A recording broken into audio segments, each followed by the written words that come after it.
로마서 14장 1절에서 6절 말씀입니다. 믿음이 연약한 자를 너희가 받되 그의 의견을 비판하지 말라. 어떤 사람은 모든 것을 먹을 만한 믿음이 있고 믿음이 연약한 자는 채소만 먹느니라. 먹는 자는 먹지 않는 자를 업신여기지 말고 먹지 않는 자는 먹는 자를 비판하지 말라. 이는 하나님이 그를 받으셨음이라. 남의 하인을 비판하는 너는 누구냐? 그가 서 있는 것이나 넘어지는 것이 자기 주인에게 있음에 그가 세움을 받으리니 이는 그를 세우시는 권능이 주께 있음이라. 어떤 사람은 이날을 전날보다 낮게 여기고 어떤 사람은 모든 날을 같게 여기나니 각각 자기 마음으로 확정할지니라. 나를 중히 여기는 자도 주를 위하여 중히 여기고 먹는 자도 주를 위하여 먹으니 이는 하나님께 감사함이요 먹지 않는 자도 주를 위하여 먹지 아니하며 하나님께 감사하느니라. 아멘. 아멘. 네, 감사합니다.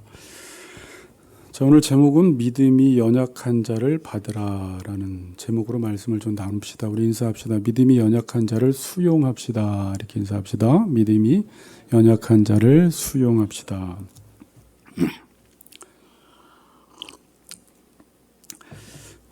여러분들, 저도 그렇고 여러분들도 그렇고 운전을 하다 보면 재미있는 현상을 보게 됩니다. 나보다 빨리 가는 사람들을 보면 여러분들 뭐라고 해요? 왜 이렇게 저 사람은 빨리 운전해? 왜 이렇게 위험하게 운전해? 이런 말을 해요. 또 천천히 운전하는 사람들을 보면 나보다 천천히 운전하는 사람들을 보면 왜 이렇게 늦게 가지? 왜 이렇게 답답하게 운전을 해? 그래요. 그러니까 기준이 뭐예요? 납니다. 내가 달리는 속도를 정상으로 놓고 판단을 하는 것입니다.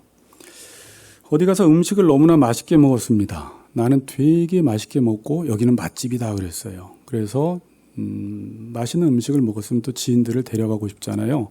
지인들을 데려가고 이렇게 아내를 데려갔는데 음식이 맛없다고 이야기를 하면 우리는 맛없을 수 있는데 뭐라고 해요? 음식 맛을 아직 모르네. 먹을 줄 모르네. 어떻게 이걸 먹고 맛없다고 할 수가 있지? 난 이해가 안 가네. 이렇게 말한다라는 것입니다. 음식은 각각 사람들마다 취향이 다르고 음식 맛이 다른데 자신이 맛본 그 맛을 기준으로 해서 평가를 한다는 것입니다.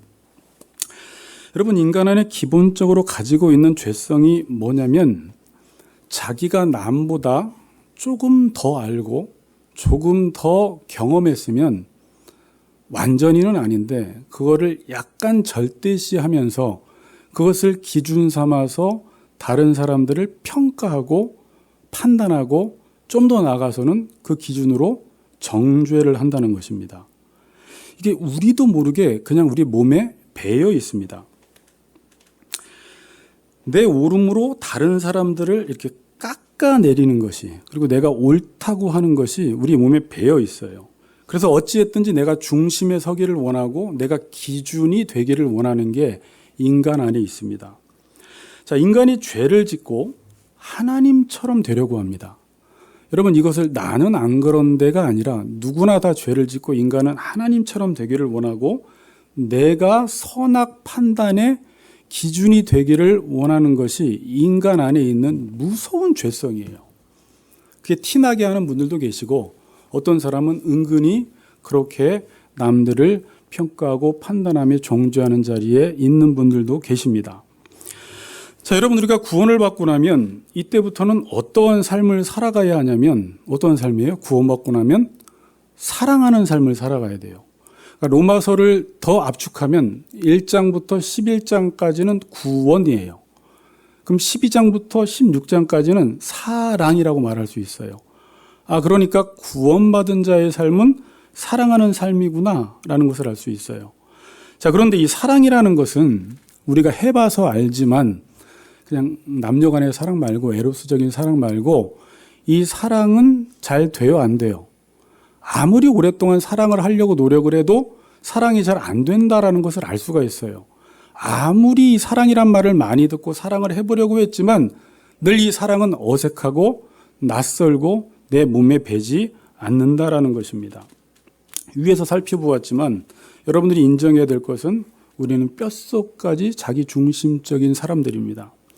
이 자기중심성과 사랑은 완전히 대척점에 있습니다. 사랑을 오늘 마침 또 배우는 날이어서 배웠지만 훈련생들은 사랑의 정의가 뭐라고 했어요? 타인의 유익을 구하는 삶이에요. 그러니까 사랑이라는 것은 타인의 유익을 구해야 하는데 타인의 유익을 구하는 것은 이게 자기중심성이 강한 사람들에게는 맞아요, 안 맞아요? 절대 안 맞아요. 로또도 안 맞듯이 사랑은 나랑 안 맞는다라는 것입니다. 그래서 사랑을 해도 어떤 선을 베풀어도 누군가에게 잘하는 것도 그 타인을 위해서 해야 하는 것조차도 구제 이런 것들 타인을 위해서 해야 하는 것조차도 자기를 위해서 하는 게 인간이라는 것입니다. 이 유대인들 바리새인들이 이것 때문에 예수님에게 엄청나게 혼났던 거예요. 그렇지 않은 척 위선은 떨지만 그 속에서 결국 자기를 챙기는 모습을 보고 예수님은 그들에게 심한 욕까지 하셨던 것입니다. 그러니까 이 사랑이라는 것은 이 자기중심성이 강한 사람들에게는 너무 힘들고 이게 본성을 거스르는 행위라는 거예요.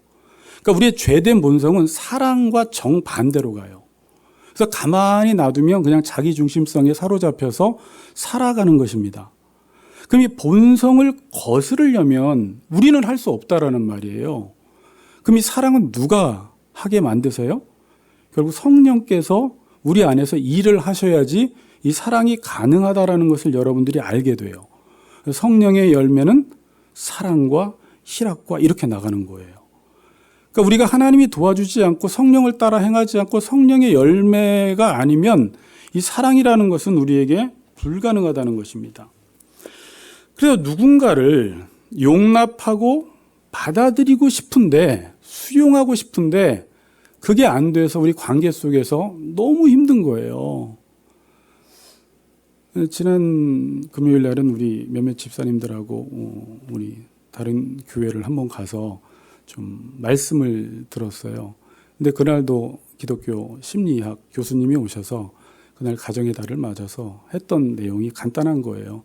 가족들끼리 서로 수용해라, 받아줘라, 남을 나보다 낫게 여기라, 칭찬해라 라는 말을 들었지만 실은 그거를 모르는 건 아니죠. 우리가 교회에서 다 들었고 다 몇 번 묵상을 했었고 수십 번, 수백 번 들었지만 끊임없이 관계 속에 어려움을 당하는 이유가 뭐예요? 우리가 다른 사람을 하나 받아들여주는 게 수용하는 게 너무 힘들다라는 거예요. 저 사람은 이래서 마음에 안 들고 이 사람은 저래서 마음에 안 들고 저 사람은 그래서 마음에 안 들고 다 마음에 안 들어요. 그래서 그냥 받아들여주고 싶은데 마치 내 목에 가시에 걸리듯이 모든 사람들이 내 기준에 다 걸려버려서 어느 날은 너무 아무 일도 없는데 그냥 신경질 나는 게 있어요. 다 틀어진 것처럼 보이는 거예요. 모든 게 마음에 들지 않아 보이는 적이 있습니다. 자, 그런데 하나님은 사랑이십니다. 하나님 자체가 사랑이세요. 그래서 사랑을 알려면 누구를 알아야 돼요? 하나님을 알아야 돼요. 하나님을 알아야지 사랑이 무엇인지를 알 수가 있습니다. 그래서 하나님은 우리 보고 사랑하라고 할 때 그냥 명령만 주신 것이 아니라 하나님이 몸소 우리를 사랑하셨어요. 우리의 유익을 위하여 자신을 내어주는 일을 하셨어요. 그게 바로 십자가의 사랑이죠. 그리고 나서 하나님께서 우리 보고 내가 너희를 사랑한 것 같이 너희도 서로 사랑하라고 우리에게 명령하신 것입니다. 자, 잘 봅시다. 근데 이 얘기를 매일 들었으니까 또 저 이야기야 라고 할 수 있겠지만 하나님은 우리를 사랑하실 때 우리의 조건이나 상태를 전혀 고려하지 않고 우리를 사랑했습니다. 그러니까 우리 집사님을 사랑할 때 자격에 맞나? 조건이 되나? 내 마음에 맞는가? 라고 해서 사랑하신 것이 아니라 정말 우리는 사랑받을 자격이 없고 로마서 표현으로 하면 우리가 죄인 되었을 때에 우리가 연약할 때에 우리가 하나님과 원수 되었을 때에 하나님이 우리를 받아들여 주신 것입니다. 하나님이 우리를 사랑하셨어요. 만일 하나님이 우리의 자격과 조건을 보았다면 벌써 우리는 하나님의 진노를 받았어야 할 사람인데 하나님은 지금 인간이 봐도 못돼 먹고 인간이 봐도 형편없는 사람인데 만일 하나님의 눈으로 지금 우리의 죄를 본다면 그 거룩하신 하나님이 벌써 우리에게 불을 쏘았어야 돼요. 그런데 그 하나님은 우리의 자격과 조건을 보지 않고 그대로 우리를 수용하심으로 과연 사랑이 무엇인지, 우리 인간이 행하는 그 얕은 사랑이 아니라 이 사랑의 깊이와 넓이를 하나님이 우리에게 보여주신 것입니다. 자, 우리가 지금 살펴볼 14장은 지금까지 사랑에 대해서 쭉 살펴보았는데 실제적으로 구체적으로 사랑이 어떻게 나타나야 하느냐, 좀 디테일적인 부분들을 지금 다루고 있습니다. 자, 우리가 12장부터 예배 살펴보았죠. 그다음에 교회로 살아라, 이제 교회 공동체 살펴보았고, 그다음에 선으로 악을 이겨라, 원수까지 사랑해라. 그다음에 이제 국가에 대해서 어떤 의무를 가져라. 국가를 사랑하는 것은 의무와 책임을 다하는 것이다. 위에 있는 권세자들에게 복종해라. 모든 자에게 줄 것을 주라라고 하면서 그다음 8절부터 무슨 내용이 나왔어요? 내 이웃을 내 몸처럼 사랑해라. 사랑이 율법의 완성이다라고 하면서 이제 구체적으로 14장 넘어가기 이전에 그리스도인들은 얼마나 종말론적인 긴장관계 속에 살아가고 있는지, 하나님 나라가 이미 임했지만 아직 임하지 않은, 그래서 깨고 일어나는 게, 깨고 자는 게 무엇인지, 벗고 입는 게 무엇인지, 우리가 단순히 이 세상에 살지만 세상의 질서를 따라 살지 말고 하나님의 통치와 질서를 따라 살아라라는 내용을 지난 시간까지 배우고, 다시 원래 주제로 사랑으로 돌아와서 이제 사랑을 그냥 추상적으로 관념적으로 막연하게 설명하는 것이 아니라 이제 구체적으로 어떤 지체와의 갈등 상황 속에 있을 때 과연 그때 사랑을 베푸는 것이 무엇인지 오늘 본문에서 설명을 하고 있습니다. 자, 우리가 관계를 맺다가 갈등 상황이 올 때 우리는 보통 어떻게 합니까? 그러니까 갈등 상황이라는 것은 여러 가지가 있을 수 있겠지만 내 기준과 내 방식에 안 맞는 거예요. 어떤 상대방이, 여러분 내 기준에 맞는 사람보다 안 맞는 사람이 훨씬 많지 않아요? 그때 이제 분명히 살다 보면, 관계를 맺다 보면 갈등이 일어납니다. 그럼 여러분들이 이렇게 보통 갈등이 일어날 때 우리가 뭐 유치원생이면 너랑 안 놀아 그러면서 그냥 헤어지면 되고 안 보면 되고, 지금 어른이 돼서도 나랑 특별한 관계를 맺지 않는 사람이면 뭐 안 보면 그만이지라고 하면서 그냥 관계를 끊어버리면 되는데, 이제 공동체 속에서 여러분들이 그런 갈등 상황을 맞이했을 때 나와 마음이 똑같은 사람만 다 있으면 좋겠지만 어쩌면 그렇게 나와 마음에 맞지 않는 사람만 공동체 속에 있는지, 여기 가도 갈등, 저기 가도 갈등, 저 사람과 이야기 나누어도 갈등, 내 기준과 내 마음에 맞는 사람이 아무도 없다는 것입니다. 다른 데 가보아도 똑같다라는 거예요. 여러분들이 그럴 때 어떻게 하냐라는 거예요. 보통 우리가 성인들은 나 너랑 안 놀아 그러진 않아요. 창피해요. 그러면 내 실력이 드러나기 때문에 겉으로는 괜찮은 척을 합니다. 그리고 어떻게 해요? 속으로는 결론을 딱 져버려요. 저 사람은 문제 있어 그래요. 그러니까 문제라는 건 뭐예요? 내 기준에 안 맞으면 그냥 문제 있다 이렇게 치부하는 것입니다. 저 사람 이상하다 그래 버립니다. 그리고 그때부터 그 사람을 이해하려고 하는 것이 아니라, 자, 우리의 실수가 뭐냐면 항상 그 사람 편에서는 1분도 묵상을 안 합니다. 저 사람이 어떤 상황에 있는지, 어떤 입장에 있는지, 어떤 처지에 있는지는 별로 상관하지 않고 그냥 바로 뭘 하길 좋아하냐면 자기 중심적인 사람인지라 빨리 선악 판단하는 것을 좋아해서 그 사람을 판단을 내려봐요. 어떻게 사람이 저럴 수가 있지? 저 사람은 신앙생활을 지금 15년째 하는데 어떻게 저렇게 살아갈 수가 있지? 저 사람은 직분자임에도 불구하고 왜 저러지? 라고 하면서 우리는 그 사람을 쉽게 판단을 해버리는 것입니다. 그 다음에는 뭐를 하죠? 그 다음에는 이제 거리를 두기 시작해요. 거리를. 그래서 물론 인사는 합니다. 안녕하세요. 웃으면서 인사는 하고 악수도 하지만 거리를 두고 이미 마음에서 선을 그어놨어요. 그래서 저 사람은 나랑 안 맞아 이렇게 딱 판단을 내려버립니다. 더 나가면 어떻게 되죠? 그냥 거기서 끝나면 되는데 우리 인간은 다른 사람에게, 나와 친한 사람에게 그 사람 이야기를 꼭 하고 싶어요. 내가 말이야 말 안 하려고 했는데, 그러면서 안 하려고 했으면 안 해야 되는데 이제 말을 하기 시작해요. 그래서 거기서 어떤 희열을 느낍니다. 그 사람은 틀렸고 나는 맞아. 인간이 항상 그렇게 해서 자기를 유지해 나가려고 해요. 다른 사람을 깎아내림으로 자신을 유지하려고 하기도 하고, 나보다 옳은 사람이 어떤 이야기를 했을 때 그걸 받아들이면 좋은데 이걸 인정하지 않고 그 옳은 사람을 깎아내리고 옳지 않다라는 것을 증명해 보임으로 나는 여전히 괜찮은 사람이야. 자기 중심성을 계속 유지하고 싶어 하는 거예요. 내가 기준이야 라는 것이, 그것 때문에 그런 행동들이 계속 나오게 되는 것입니다. 판단하고 거리를 두고 또 다른 사람들에게 말합니다. 자, 여기서 이제 우리가 부족한 게 뭐냐면, 어떤 일이 터지면 너무 쉽게 판단을 해버리고 판결까지 해버려요. 딱 판결 내려버리는 거예요. 근데 우리에게 필요한 건 뭐냐면, 아까 하나님이 우리의 상황을 다 아심에도 불구하고 우리를 수용하고 이해하셨듯이, 우리가 저 사람이 그런 말을 했을 때 한 번쯤은 그 사람의 과거까지는 아니라도 왜 저런 말을 했을까?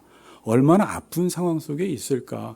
얼마나 힘들면 저런 말을 했을까라고 하면서 조금 이해해 주기보다는, 그 사람의 상황과 형편을 살펴주기보다는 우린 그것보다 빨리 내가 그 사람을 향해서 판단을 내림으로 내가 판단자의 위치에 자신도 모르게 서게 되는 것입니다. 이게 늘 우리가 일상에서 지금도 하고 있는 일들이에요. 설교 시간에 사랑에 대해서 설교하고 사랑에 대해서 들었는데, 설교자도 마찬가지고 성도들도 마찬가지고, 실제 이런 갈등 상황이 오면 우리의 모습은 전혀 사랑과 어울리지 않는 행동을 한다는 것입니다. 제가 이제 이렇게 적어 내려가는데 갑자기 떠오르는 찬양이 이 찬양이었어요. 예전에 이 찬양을 부를 때마다 여러분들도 많이 찔려서 이 찬양은 별로 부르고 싶지 않은 찬양인데, 이 찬양을 부르면서 울었던 적도 많고, 아무리 불러도 또 반복해서 우리는 찬양은 불러서 울지만 또다시 사람들을 정죄하고 판단하는 자리에 또 가는 우리의 모습을 보게 돼요. 그 가사가 이래요. 오늘 나는 이라는 찬양. 내가 먼저 손 내밀지 못하고, 내가 먼저 용서하지 못하고, 내가 먼저 웃음 주지 못하고 이렇게 머뭇거리고 있네. 그가 먼저 손 내밀기 원했고, 그가 먼저 용서하길 원했고, 그가 먼저 웃음 주길 원했네. 나는 어찌 된 사람인가? 오 강교한 나의 입술이여, 오 더러운 나의 마음이여, 왜 나의 입은 사랑을 말하면서, 왜 나의 마음은 화해를 말하면서, 왜 내가 먼저 져줄 수 없는가? 왜 내가 먼저 손해볼 수 없는가? 오늘 나는 주님 앞에서 몸둘 바 모른 채 이렇게 흐느끼며 서 있네. 저는 뒤에 이게 참 마음에 와요. 어찌할 수 없는 이 맘, 어찌할 수 없는 이 맘을 주님께 맡긴 채로, 우리가 말은 하면서 사랑하고 용서는 말하면서 실제는 하지 못하는 나의 모습 때문에 사도 바울처럼 오라 나는 공고한 자로다, 선을 행하기 원하는 나에게 악이 함께 있다. 누가 나를 이 공고함에서 건져달라고 하는 그 탄식 소리가 들리는 찬양 같습니다. 자, 오늘 본문에서는 이제 믿음이 연약한 자가 나옵니다. 14장 1절 봅니다. 믿음이 연약한 자를 너희가 받되, 이 받되라는 말이 오늘 주제예요. 받되. 그의 의견을 비판하지 말라. 어떤 사람은 모든 것을 먹을 만한 믿음이 있고 믿음이 연약한 자는 채소만 먹느니라. 자, 오늘 1절에서 믿음이 연약한 자가 나오는데 믿음이 없는 자가 아니라 믿음이 연약하다라고 합니다. 자, 그러면 믿음이라는 게 뭔지 모르면 믿음이 연약하다라는 게 무엇인지 알지 못하죠. 하나님이 우리를 사랑하실 때도 연약한 우리를 사랑하셨다 그러니까 이렇게 연약하고 40kg밖에 안 나가고 빼빼 마르고 그런 연약함을 말하는 게 아니에요. 믿음이 없는 것과 믿음이 연약하다라는 것은 다르고, 우리도 지금 믿음이 자라는 가운데 연약한 상태 속에 있습니다. 근데 제가 이 부분을 오늘 이제 본문에서 나오긴 나와요, 예로. 근데 믿음이 연약하다라는 것을 설명하려면 이거는 큰 주제예요. 성경 전체의 주제이기 때문에 간단하게 이렇게만 이야기를 해볼게요. 하나님이 창조주세요. 그리고 하나님이 모든 피조물들을 다 만드셨어요. 그 모든 피조물은 말 그대로 피조물이에요. 피조물 중에 하나님 같은 존재는, 절대적 존재는 없습니다. 그리고 하나님이 인간도 피조물로 만들었는데 도덕적 피조물, 하나님의 형상대로 창조한 인간으로 만드셔서 인간은 하나님을 경외하고 하나님을 예배할 때 이 모든 피조물들을 다스릴 수 있는 왕적 통치권을 주셨어요. 이게 인간의 위치예요. 엄청난 자리입니다. 하나님이 지은 세상을 하나님이 직접 다스릴 수 있지만 인간을 통해서 이 세상을 다스리고, 너는 절대 다른 피조물이 너보다 아무리 커 보이고 위대해 보여도 그것을 숭배하지 말고 너는 하나님만 숭배하고 이 땅에 있는 모든 것들은 네가 다스려라 그랬어요. 자, 요걸 알면 우리 인생에 놀라운 자유가 찾아옵니다. 자, 이제 이 부분은 알아서 묵상하세요. 여기서 엄청난 자유가 찾아와요. 근데 이걸 모르는 사람은, 우리 예전 고대에 살던 사람들, 옛날에 살던 사람들은 이 자체를 하나 모르면 어떻게 하죠? 어떤 자연재해가 일어나면 산 앞에 절하고 바다 앞에 절하고 해의 그 웅장함을 보면서 해 앞에 절하고 달 앞에 절하고, 내가 다스려야 할 피조물을 두려워하면서 거기에 묶여서 사는 것입니다. 내가 잘못되는 것이 내가 뭔가 이 자연신에게 잘못 보인 것인가 라고 해서 국가지하고, 이게 다 쓸데없는 짓을 하는 거예요. 그러니까 자유롭지 못한 거예요. 이건 믿음이 연약한 정도가 아니라 믿음이 없는 거예요. 그러니까 하나님의 창조 질서를 알지 못하니까 경배해야 할 대상 하나님에게는 경배하지 않고 경배하지 말아야 될 대상 피조물을 경배하면서 돈을 우상으로 섬기고 사람을 우상으로 섬기고 자연을 우상으로 섬기는 어리석은 행동, 허망한 것에 굴복하는 어리석은 행동을 하고 있다는 것입니다. 그런데 아까 집사님이 또 고백했듯이 요즘 말씀을 보면서 내가 이제 하나님의 시각과 관점으로 이 세상을 보기 시작한다라는 말이 저는 그 뜻으로 이해를 했어요. 이 세상을 볼 때 믿음이 연약하다라는 것을 정의하려면, 정말 간단하게 정의하라고 한다면, 이 세상 질서대로, 세상의 기준대로 세상을 보는 것이 아니라 하나님의 말씀과 하나님의 질서와 하나님의 기준으로 세상을 보는 거예요. 이게 세계관이 바뀌고 가치관이 바뀌는 것입니다. 그럴 때 여기서 아까 말대로 엄청나게 자유함을 누릴 수가 있습니다. 쓸데없는 짓을 안 합니다. 쓸데없는 대상에게 절도 안 하고 자기의 정체성을 찾기 위해서 뭔가 사람들로부터 인정을 요구하지도 않고. 왜? 내가 원래 하나님의 자녀요, 하나님의 백성이요, 나는 지금도 하나님이 나를 사랑하신다라는 사실 하나만으로 자존감이 이빠이 상승된 상태이기 때문에 그 누구로부터 인정을 받건 안 받건 그 어떤 것이 나의 정체성을 만드는 것이 아니라 나는 이미 하나님의 자녀의 정체성을 가지고 있고, 사람들이 나에게 뭘 하든지 말든지 SNS에 답을 달아주든지 안 달아주든지, 물론 달아주면 좋고 인정해주면 좋지만 그걸로 내 정체성이 결정되는 것이 아니라 내가 하나님 앞에서 누구인지가 나의 정체성을 결정하기 때문에 엄청난 자유함을 누릴 수밖에 없겠죠. 그러니까 믿음이, 이게 이제 강한 사람이에요. 믿음이 강하다라는 것은요, 진리가 너희를 자유하게 한다고 하잖아요. 이게 이제 그 말이에요. 지금 이 진리라는 것이 우리를 이 세상에서 엄청나게 자유롭게 하는데, 이 진리를 못 두면 자연한테 묶이고 사람한테 묶이고 나한테 묶이고 다 묶여버려요. 이걸 예수님은 포로된 자에게 자유라고 하는 거예요. 단순히 중독 그런 것들은 그냥 이 세상에서도 일어나는 일들이고, 그래서 하나님이 형상대로 창조된 인간이 자연 앞에 매여버리는 거예요. 다 사람한테 매이고 자연 앞에 굴복하고. 그래서 믿음이 없을 때, 그것도 그때 말씀하신 이런 경우 있죠. 점장이들의 말 한마디에 내 감정 상태가 왔다 갔다 하는 거예요. 우리는 하나님을 알고 나서 그 말을 들을 필요도 없고 점찍할 필요도 없고 운세를 볼 이제는 필요가 없어요. 뭐 문지방을 밟으면 뭐 재수가 없다, 뭐 사라는 숫자 무서워서 사자에다 F자, 뭐 이렇게 할 필요가 없는 거예요. 손 없는 날 뭐 이사 가건 안 가건 두려워하지 않는 거예요. 왜? 하나님을 믿으니까 그럴 이유가 전혀 없어요. 누가 날 인정해주건 안 인정해주건 나는 하나님의 백성으로서의 자존감이 살아있어요. 여기서 저는 이제 자유를 누린다라고 말하고 싶어요.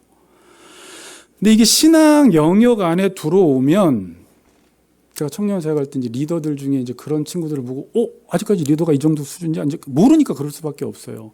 그냥 술, 담배 안 하고 착한 행동하면 예수 잘 믿는다고 생각하더라고 있더라고요. 청년들 몇 명이서. 어떻게 신앙생활을, 근데 처음에 그게 단계입니다, 근데. 그런 과정을 다 겪어요. 그러니까 율법적으로 신앙생활을 하는 거예요. 뭐를 하냐, 하지 않느냐에 따라서 신앙생활을 잘하느냐, 못하느냐. 이렇게 생각을 해요. 그런 거 많이 있죠. 예전에는 뭐 강단에 올라오면 죄고, 여기 지성소고, 또, 예전 분들은 이 드럼 같은 악기도 사용하면 죄고, CCM 같은 거 부르면 안 되고, 지금도 그런 분들이 계세요. 그러니까 그건 죄 본질이 아니거든요. 그런데 그런 거에 율법주의적인 신앙생활이라고 하는데 그런 거에 묶여 있는 분들이 있어요. 근데 어렸을 때는 그럴 수밖에 없고 우리도 지금 그렇게 생각하는 분들이 있을 수 있습니다. 또 생각해 보니까 어떤 형식적인 것을 절대화시키는 경우가 있어요. 무슨 말인지 알겠어요? 지금도 이제 그런 신앙인들이 있어요. 예배는 이렇게 드려야지 예배야, 이런 이야기. 11시 예배가 진짜 예배야. 교동문을 하지 않고 사도신경을 하지 않으면 그건 예배가 아니야. 이러면서 어떤 형식적인 것을 절대화시키는 거. 주일날 아무것도 사 먹으면 안 돼. 근데 이게 한편으로는 전통이었고 좋은 것도 있었지만 그거에 매여서 진짜 아무것도 못 하는 거예요. 새벽 기도회를 안 하는 건 신앙생활이 아니야. 이런 어떤 형식적인 것을 되게 절대화시키면서 신앙생활을 하는데, 제가 지금 무슨 얘기하려고 해요?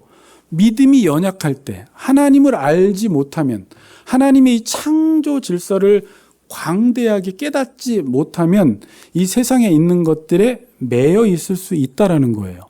그런 가운데 오늘 이 한 가지가 오늘 본문에 나와 있는 거예요. 믿음이 연약한 자에 대해서 말씀하고 있습니다. 자, 그러니까 믿음이 연약한 사람들은 너무 부정적으로 보지 마시고 어떤 영역에 묶여 있는 것입니다. 믿음이 약하기 때문에. 근데 믿음이 자라가는 과정 가운데 있는 것이죠. 그러니까 지금 자신의 기준과 양심이 그렇기 때문에 그런 행동을 하는 거예요. 아시겠죠? 내 기준과 내 양심이 그러니까 지금 그 행동을 하는데 이거는 잘하려고 하는 행동입니다.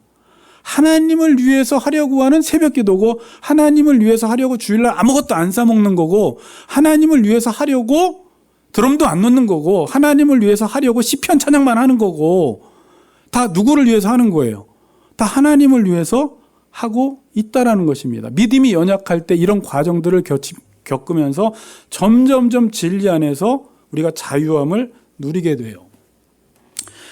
본문 다시 봅니다. 이제 2절, 3절 봅니다. 어떤 사람은 모든 것을 먹을 만한 믿음이 있고 믿음이 연약한 자는 채소만 먹느니라.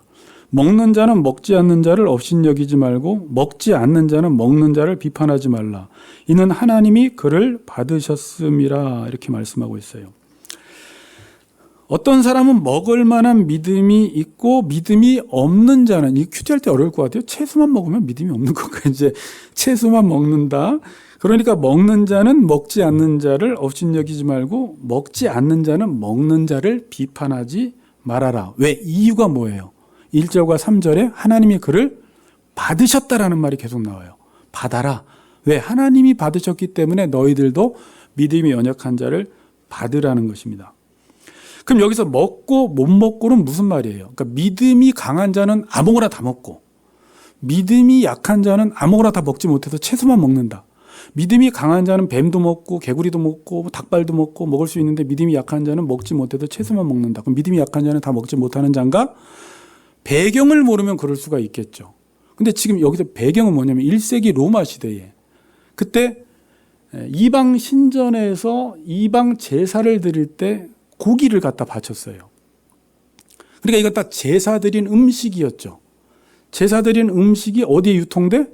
대부분 다 시장에 유통되고 있습니다. 그럼 우리가 시장에서 고기를 사려면 어떤 가능성이 커요? 이게 이방 신에게 제사 드린 고기일 확률이 아주 높은 거예요. 그렇겠죠. 그러니까 여기서 이제 이거를 보고 두 부류의 사람이 생겨나는 거예요. 믿음이 강한 자는 아는 거예요. 우상이 없다는 것을 알아요. 하나님 외에 우상이 없다는 것을 아는데 여러분들도 지금은 배워서 알겠지만 과거에 하나님을 믿기 전에 또 다른 어떤 하느님인지 신인지가 그냥 막연하게 있다라고 생각을 했잖아요. 그런데 하나님이 그 신보다 더 강한 신 정도로 알고 있다가 신은 없고 하나님은 유일하신 분이고 이 우상은 우리의 욕망을 투영시켜서 만든 것 뿐이구나. 그러니까 우상은 없는 거다. nothing이라는 걸 알아버려요. 그러니까 우상에게 바친 재물도 있을 수가 없어요. 그러니까 믿음이 강한 사람은 어때요? 그냥 그걸 하나님이 주신 것을 감사함으로 받으면 버릴 것이 없어. 그러니까 그냥 그걸 감사함으로 먹어요. 근데 믿음이 약한 사람들은 과거에 제사를 드리고 우상 숭배했던 사람들은 그게 귀신에게 바쳐진 거니까 내가 그 음식을 먹으면 그 우상 숭배에 어떻게 참여한다고 생각을 하는 거예요. 그걸 먹음으로. 그러니까 저도 예전에 우리 외가댁에서 제사를 드리면 그걸 먹으라고 하면 그때는 뭐 지식도 없는데 그냥 찝찝한 거 있잖아. 그냥 뭔가 귀신이 있는 것 같고 그 배는 이상한 것 같고 거기는 떡을 먹으면 안 될 것 같고 거기서 귀신이 나올 것 같고 막 이런 생각 들었는데 나중에 알고 보면 뭐 그거는 그냥 음식이지. 떡을 갖다가 여기다가 사서 놓은 것뿐인데 뭐 찝찝하다 그럴 필요 없이 그냥 먹는다라는 거죠. 지금 이 얘기를 하면서 그래서 믿음이 연약한 자는 채소만 먹는데 채소만 먹는 이유는 나름 자신의 양심을 지키기 위해서 나름 주님 앞에 믿음과 신앙을 지키기 위해서 그렇게 했다는 것입니다. 그리고 5절 보세요. 날에 대해서도 나옵니다. 어떤 사람은 이 날을 전날보다 낮게 여기고 어떤 사람은 모든 날을 같게 여기나니 각각 자기 마음으로 확정할지니라 그래요. 그러니까 유대인들은 어떤 날을 중히 여길까요? 당연히 우리 그리스도인들처럼 뭐 안식일, 절기, 월삭 이걸 중요시 여기고 나머지 날은 그보다 못한 날로 여기는데 이방인들은 그렇지 않고 예수 믿고 보니까 모든 날을 똑같게 여기는 거예요. 어쩌면 우리도 물론 지금 안식일이 중요하지만 원래는 모든 날이 안식일이어야 돼요. 그러니까 안식이라는 것은 하나님의 통치를 받으면 안식이 오는데 우리가 자꾸 자기가 주인 되어서 살아가니까 안식이 없으니까 하루를 안식일 날 정해서 다시 내가 주인 된 삶을 살지 말고 하나님의 통치를 받음으로 안식일을 누려서 일주일 전체를 안식일로 살아가라고 하는 건데 어떤 사람들은 안식일이 중요하면 안식일 날은 이빠이 경건하게 살다가 나가서는 개판으로 살고 자기가 나를 중히 여기니까 삶도 콱콱 바뀌는 거예요. 그러니까 중히 여기는데 어떤 사람들은 그럴 수 있고 이방인들은 모든 날을 같게 여기고 유대인들은 이날보다 저 날을 더 중히 여겼다. 그러니까 이건 옳고 틀리는 게 없다. 다 양심껏 한 것이고 오늘 본문에는 특별히 이게 다 주님을 위해서 한 것이다라는 거예요. 6절. 나를 중히 여기는 자도 주를 위하여 중히 여기고 먹는 자도 주를 위하여 먹으니 이는 하나님께 감사함이요 먹지 않는 자도 주를 위하여 먹지 아니하며 하나님께 감사하느니라. 그러니까 판단하지 말라는 거예요. 여러분 만일 어떤 엄마가 있는데 이 엄마를 위해서 한 7살짜리 자녀와 셰프는 요리를 잘하겠죠. 똑같이 만두를 해서 엄마에게 드리는데 자식이 7살이면 만두 속을 잘 만들 수 있을까요? 만약에 혼자 만들었다고 해봅시다. 엉성하게 어떻게 만들었습니다. 그리고 만두를 만들었는데 막 터지겠죠. 모양도 이상하겠죠. 그럼 누구를 위해서 한 거예요? 엄마를 위해서 한 거예요. 근데 옆에 있는 셰프가 그렇게 하려면 너 엄마한테 갖다 주지 마. 어떻게 만두를 그따위로 만들 수가 있어. 너 건 만두도 아니야. 이래버리면 웃음 모양이 되잖아요. 그러니까 마치 그런 거예요. 근데 우리가 지금 그런 상황 속에 있을 수 있어요. 엄마는 셰프가 만들어준 만두보다 어쩌면 그 아이가 그 고사리 같은 손으로 막 터지고 맛없지만 너무 잘했어. 너무 맛있어. 하나님은 그를 받듯이 신앙인들 중에 믿음이 연약해. 교회 다닌 지 얼마 안 됐어. 아직 못 배웠어. 아직 잘 몰라. 그런데 본인 나름대로 지금 양심껏 최선을 다해서 주님을 위해서 무언가를 했지만 하나님의 말씀의 큰 기준으로 볼 때는 맞진 않아. 그런데 우리는 내가 잘하고 있으니까 그 사람을 쉽게 그러려면 너 신앙생활 하지 마. 그따위로 하면 하나님이 너 거 아무것도 안 받으셔. 또 하려면 똑바로 해. 신앙생활 한 지 얼마 되지도 않았는데 우리가 마치 셰프가 아이를 혼내듯이 그렇게 혼내버린다면 뭐라고 하겠어요? 그 엄마가 그 셰프의 음식을 받으면서 기뻐하는 게 아니라 내 아이가 해준 거 내가 받겠다는데 당신이 왜 아이를 혼내냐 이럴 거 아닙니까? 지금 이 본문이 이제 그런 내용이에요. 하나님이 그 믿음이 연약한 자의 그 행위를, 예배를, 신앙 행위를 받으셨다는데 네가 뭔데 남의 하인을 판단하고 있냐? 이렇게 지금 말씀을 하고 있는 거예요. 4절 보세요. 남의 하인을 비판하는 너 누구냐? 이렇게 말하는 거예요. 그런 뉘앙스를 보세요. 그가 서 있는 것이나 넘어지는 것이 자기 주인에게 있음에 그가 세움을 받으리니 이는 그를 세우는 권능이 누구에게 있다? 주께 있다. 내가 이 믿음이 연약한 자를 내가 세우기도 하고 내가 넘어뜨리기도 하고 세우는 권세가 나한테 있는데 너 왜 남의 하인을 네가 비판하고 있느냐. 이게 무서운 행위라는 걸 알게 되는 거예요. 우리가 교인 하나를 비판하고 판단할 때 하나님이 너 뭔데 네가 판단해? 그 사람은 네가 보기에는 저렇게 보잘것없어 내가 받은 사람이야. 내가 사랑한 사람이야. 근데 네가 뭔데 남의 하인을 판단하고 있어. 너 판단할 자격 없어. 너 월권하는 거야. 이렇게 지금 말씀하고 있는 거예요. 깊이 묵상해 볼 말이죠. 한 지체를 대하는 데 있어서 큰 인사이트를 주는 말씀입니다. 결론을 내리겠습니다. 14장 1절 다시 한번 봅니다. 믿음이 연약한 자를 받되 동그라미 그의 의견을 비판하지 말라. 3절 먹는 자는 먹지 않는 자를 업신여기지 말고 먹지 않는 자는 먹는 자를 비판하지 말라. 이는 하나님이 그를 받으셨음이라.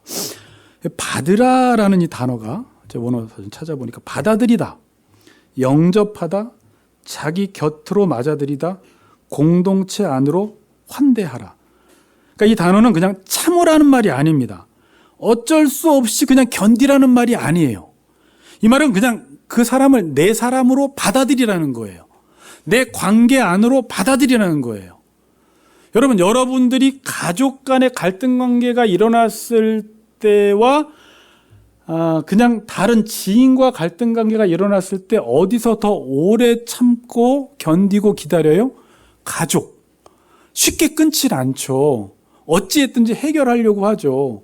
근데 지금 우리 교회도 한 지체가 됐잖아요.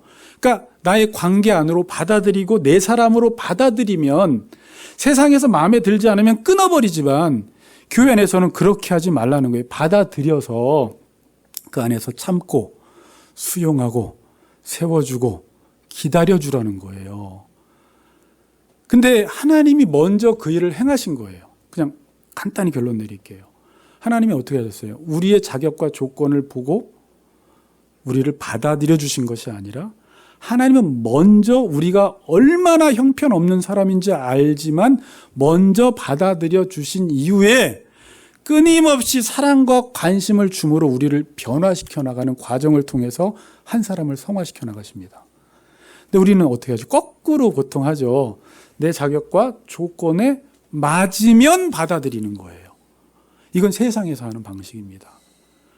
그래서 오늘 말씀을 통해서 성경 제가 이 마태복음 25장 봤지만 열천의 비유 나오고 맨 마지막에 이제 달란트 비유, 양과 염소의 비유가 나올 때 하나님의 심판대에서 어떤 걸 기준으로 하나님이 심판하시냐라고 했을 때 작은 소자.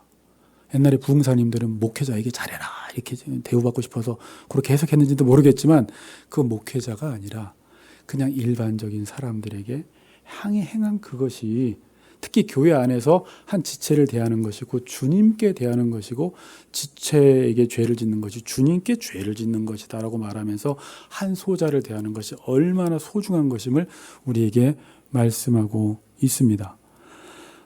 가정의 달입니다.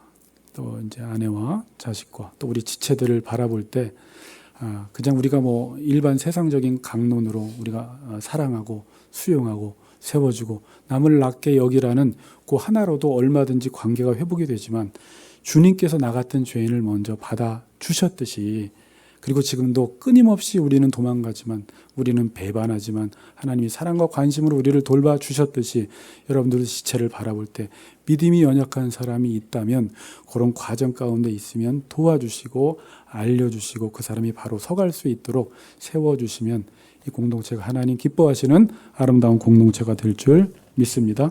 네, 같이 묵상합시다.